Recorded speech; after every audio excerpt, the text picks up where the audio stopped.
Hey guys, it's Drew here. It is July, just before July 4th weekend, 2018, the summer of 2018, and it is hot out. It's probably about 95 degrees today. Yeah, so here I'm going to talk to you today about what to do if your air conditioner quits on you in the heat of summer.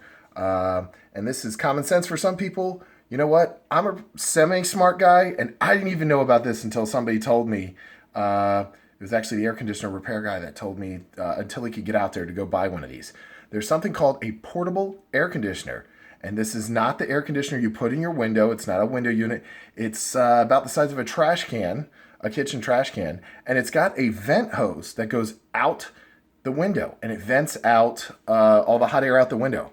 These things work great. They're about $200 to $400 at Home Depot or Lowe's, Walmart. You can go buy one of these, and it'll only work for certain size rooms. So what you're going to do is turn it on in your bedrooms and close the door. You're not going to be able to air condition your whole house with the portable air conditioner, but I would get one for each room, or if you've got a family, you guys could all stay in one room. And as I said, I love Home Depot and Lowe's. You could possibly do what I did. I don't know if they've changed their policies. You can return it the next day and say it didn't work if your AC repair guy's already gotten there. I did that. But let me tell you, it does work. I'm not going to lie. Some brands work different than others, but the one I had really worked. And it probably cooled the house, or cooled my room to probably about 76 degrees overnight, which was not bad at all. It made it comfortable for me to sleep. Before I knew about that, I actually had a bucket of ice and a fan. And that's also an option. And it does cool you a little bit, but it melts in about an hour. So, if you live in an apartment, the first thing you want to do is notify your landlord. If there's an emergency number at night and it's after hours, call that emergency number. I would say not having air conditioner in 100-degree weather, 90-degree weather, it's an emergency. They're probably not going to be able to come out that night and fix anything, but they can schedule a repair the next morning. If you own your house, you're going to want to do a little research before you call an AC repair guy, because they will take advantage of you to the max when you are in trouble and your air conditioner's not working. They will charge you a minimum fee for a visit. That's pretty standard. It's usually like $150 just to show up. So there's no such thing as a free AC check. So most of the time they'll try recharging your refrigerant, which is also $150. So it varies by area, but it's very expensive to have your refrigerant recharged. Usually it's not that. That's usually if your fan is running and you don't have any cool air coming out. Your fan, meaning the vents in the house, their registers will be these. So if you've got air coming out of these and it's hot, then you know your actual unit is running. Now, if you don't have anything coming out of these, then it could be a short, and your house, it might not be as bad as you think, because there's still going to be a fan blowing out of there. You can also switch it from AC to fan. You want to keep the air circulating in your house. So if you don't have any cool, see this says fan. This is digital, but there's always auto. You just turn it on to on instead of it's on auto. But that'll also circulate some air in your house, and it'll make you think you've got air conditioner, but you don't. But hey, it works for now. So yeah, but you don't want to be ripped off by AC guys. Now I will tell you, I had the same air conditioner. I've lived in this house 11 years, and it was just replaced last year. The air conditioner was about 15, 20 years old, I'm not sure. Most of the time, it's something called a capacitor. Now, this is not something the average person knows how to repair on their own, but this is a capacitor. This was from my AC unit, okay? Now, these are high voltage, so just so you know, it's 220, I believe, just like an oven. You can see that sort of looks like the plug for your washer dryer. This is not the plug. There's usually 2 or 3 of these in an air conditioner. Google it, because I'm not always right when I'm describing something, okay? So Google it or find out from your manufacturer, okay?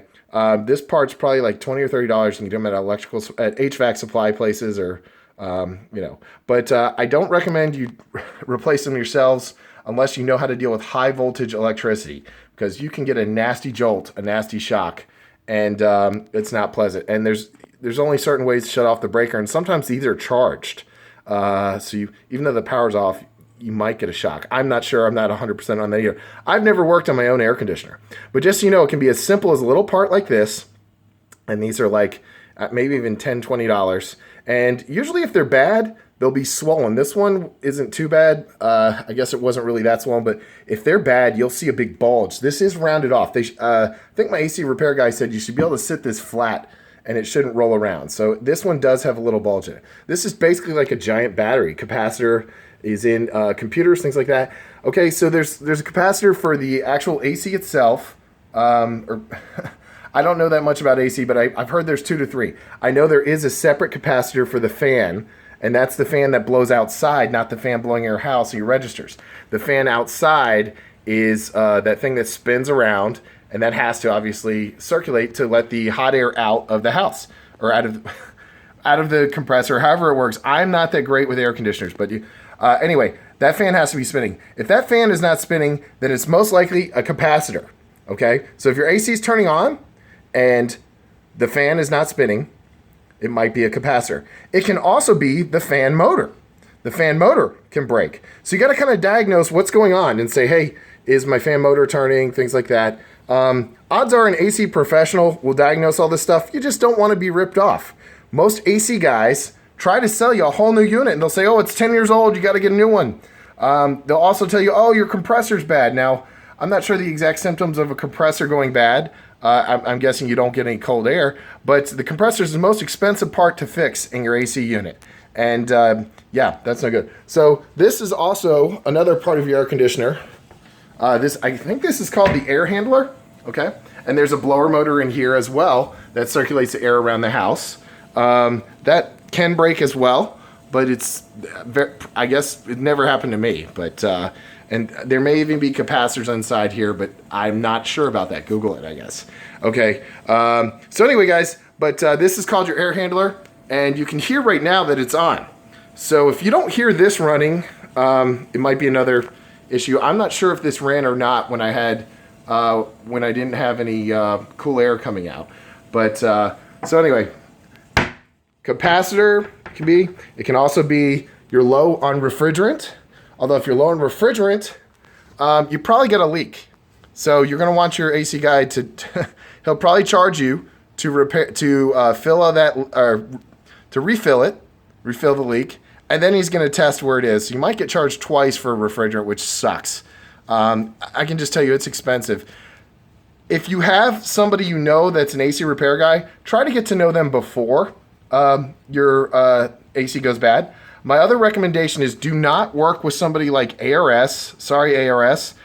These big companies that install new units, because they're going to try to push you to buy and finance a new unit instead of repairing your old unit.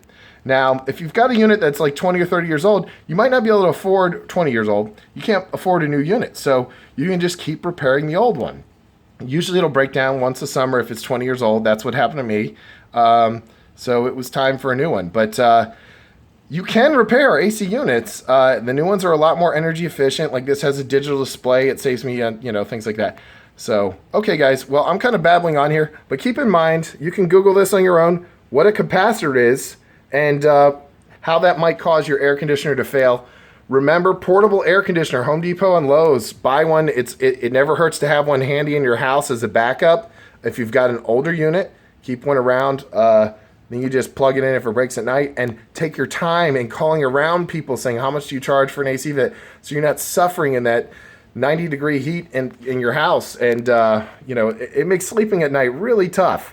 So I don't recommend repairing your AC yourself. But the reason I told you about the capacitors is because it's a simple part. You can get away with your $150 visit and then maybe a $20 part. And if you mention that to your AC guy, he might know you know a little bit about AC and not try to rip you off. Okay, so you got to Google things, look them up. You're doing the first step by looking this up on YouTube, or if you're a subscriber, I thank you. But just keep in mind, AC repair guys know you're in a tough spot, and a lot of them will rip you off. I don't recommend going with big companies for repairs. I recommend finding people that you can get from referrals, things like that. Okay. So guys, remember, portable air conditioner, first thing you want to do, you can also get a window unit for like $99 to $150. And those are a little bigger to install, and I'm not as big of a fan, but I know the portable air conditioner has a little hose. It's the size of a trash can. It will cool your room digitally. They're great. And then you can probably get a wall air conditioner for your kitchen or whatever.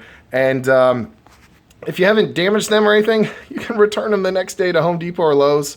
Although, as I said, after this video and after some other things, they may be wise to that. They may charge you a 20% restock fee or whatever, but hey, you had cool air for the night. So as you can see, my AC is running hard today because it's 5:30, 6 o'clock, and it is the heat of the day here on July 2nd.